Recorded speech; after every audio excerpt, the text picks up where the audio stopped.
of Horus. Right there. Right. You understand that? They always put, in ancient Egypt, they would put a cobra up at the top. Because a snake was not a bad symbol to us. It was a bad symbol to him because it represented healing to us. And they stole it and put it on the medical symbol. Medical symbol. Medicine. Meta-sin. Meta. Ancient Babylon. Persia. Assyria. Meta-sin. Look at it. Don't believe me. Check it out. When we breathe in as a people, talk to me. What are we breathing in? Oxygen. Right. Do you know something? I'm going to touch on things we know about us. At least 3 times a week, you wake up with one nostril closed. Why? I'm not sick. And then the moment I get up out the bed and started moving around, that nostril opens back up. I can fool myself into thinking I'm getting cold. The light's going out. I'm getting a cold. You see the fire goes out, it gets cold. Or cool off, and go pop in some drugs that makes me breathe different. Drugs make you breathe harder. And you don't get in that full, what? Say it again? Oxygen. Oxygen. And what do you need to light a fire? Oxygen. And when you breathe out, what are you breathing out? Carbon dioxide. Carbon dioxide. Right?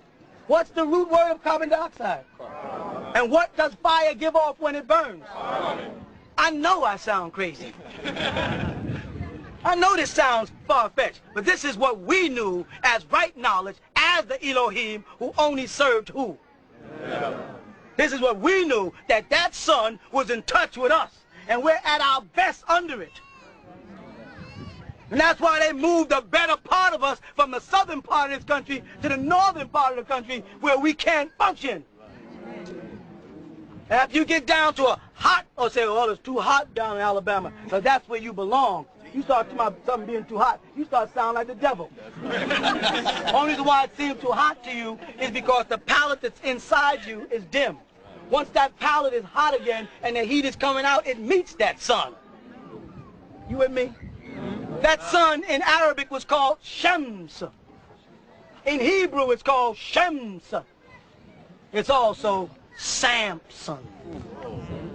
Samson is also Shams.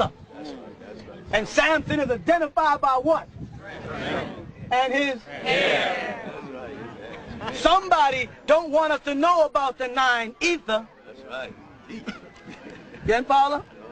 The 100% in hieroglyphics is written as a 9. 100%. We are the only people with 9 ether. Now, anybody here whose hair is thin and says, well, he's not talking about me. If you get insulted, I feel bad for you because you didn't feel bad for us when nappy hair was an insult. You didn't comfort us when nappy hair was an insult. You paraded around with your hair brushed straight and wavy. And that's our people. That's you. We all the same family. But you didn't step in and give us that tutoring. We call ourselves picky head, naughty head, nappy head, never knowing why they're always sticking hats on us. So they're cutting us off from that flow, from that energy, from who Hagar in the Torah called El Roy. When Hagar left Abraham, again I'm going to say what?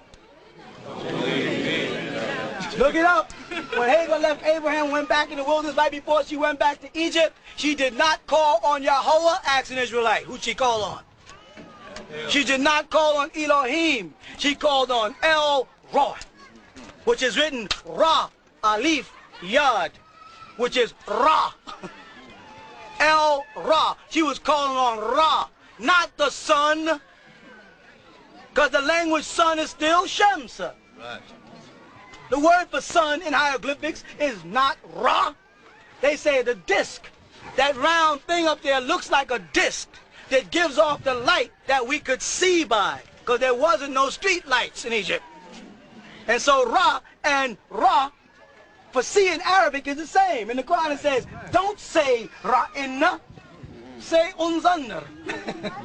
Don't misuse the word Ra. Say it as I see you, not Ra'inna. Right in the Holy Quran. You know, and go down to the tafsir, and they say, we don't know what's really being said. We think they're trying to say a Hebrew word, or we think they got a whole bunch of they don't know what's being said. It's quite simple when we get back into right knowledge. That light and the light inside of you is linked up. That light inside of you is ether and identifies you as the utopia. And when you combine the two, you get Ethiopia, the original people of Path. That's who we are.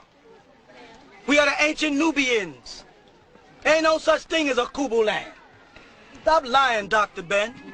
You can only lie until they get the language, I'm telling you. As long as these people don't have the language, you can lie to them. When they get the language, you can't lie no more. Because the meanings of everything in the scriptures, whether you call it the Bible or Torah, is in the translation of people's names. That's where it's all at. They will not tell you that. Because if they tell you that, you'll start reading the Quran and seeing the people's names. You'll start identifying symbolism with deities and gods. And you'll back away from the stupidity that has kept us down. And why are we down? Because someone has clipped our ether cord from the Elohim. And they teach us to look down. Hold your heads down in prayer, the Christian church says. Drop your heads in solemn prayer. Right? Stand in Qiyam and put your hands on your chest and hold that, cover that light. Block that light and drop your head down. When Christianity or Krishna worship or Hinduism no longer worked on you, you understand? Then they came in with El-Islam. When I say El-Islam, I'm not talking about real El-Islam. I'm talking about with Khadija. Now look at this. Rasulullah Muhammad alayhi salatu wassalam. I'm saying that because the Sunnis always say salatu wassalam. I don't know why. They can't pronounce a stupid thing like sallallahu alayhi wasallam. When Rasulullah came down from the mountain, come on, and he said he just had this meeting with this Holy Spirit called Jibreel. Assalamu alaikum wa rahmatullah. She took him and took him where? Took her to who? Took him to the paper. Took him to the paper. Waraka. Why was he called Waraka? It tells you. Because he was a keeper of the but was he an Israelite according to them? Or was he a Christian? That's right. So Khadija saw that Muhammad had some vision and she rushed him to the Christians. Wait a minute. There was a whole lot of Jews in Mecca and Medina at the time. It's all throughout the seerah of Islam. They teach all about these different tribes of Jews. She didn't go and say to the Jews, who is Gabriel? She took him to the Christians. And the Christians got together and said, we're going to make him an Arabian prophet.